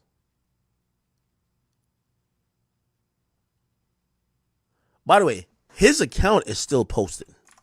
Like, I think, put like this: we posted that his funeral went down, right? And you're gonna see him in the comments, or well, not him, but like you're gonna see like the account in the comments. Like, yup, look, I think we said rest up. He said rest up, nigga. I'm up.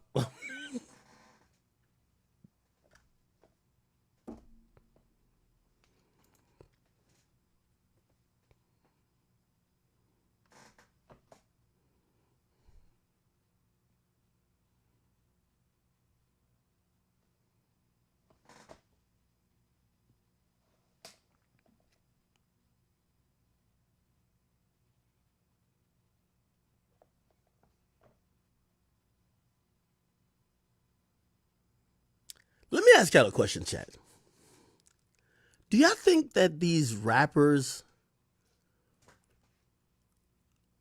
have life insurance plans?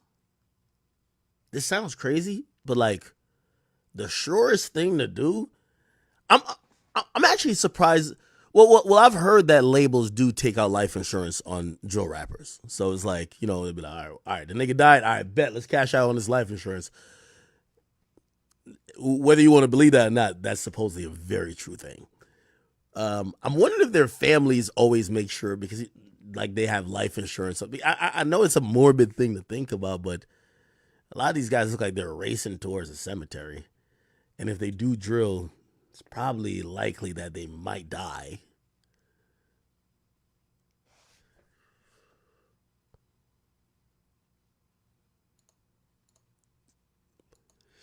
Somebody was like, yo, so we not going to talk about the fact that that face behind him don't look nothing like Fulio.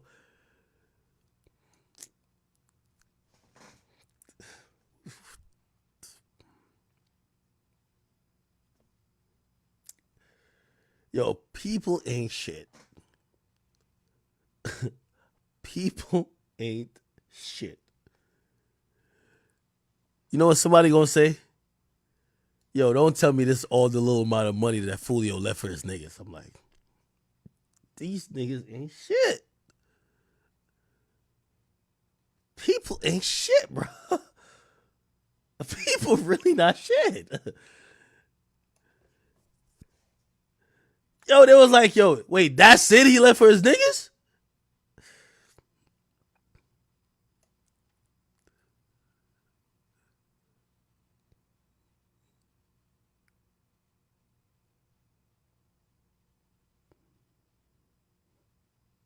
Chat, y'all are evil.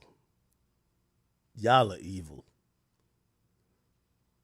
I don't know why y'all niggas talking about this nigga look like Jacquees. This do not look like Jacquees, nigga. This look like Fulio to me. This is Fulio.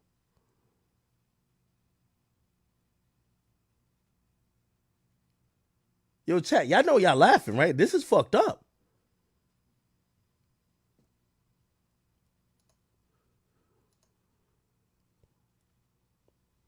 Yo, I guess this is the program. They just got the shit that say goodbye. Yeah, this is my boy right here. He looked like I'm about to kill somebody.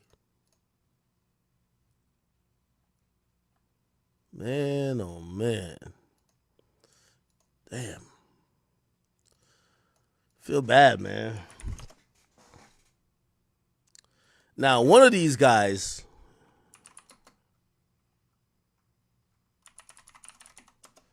apparently Fulio's girlfriend joined a chat with the guys who allegedly killed him. Let me get and was cool. talking shit. Courtney, Listen to this. ho, and don't Step mute to the me. side and grieve. Jump to the left Don't and mute me up here. grieve. Turn to Courtney, the ho, right you and suck. grieve. Ho, you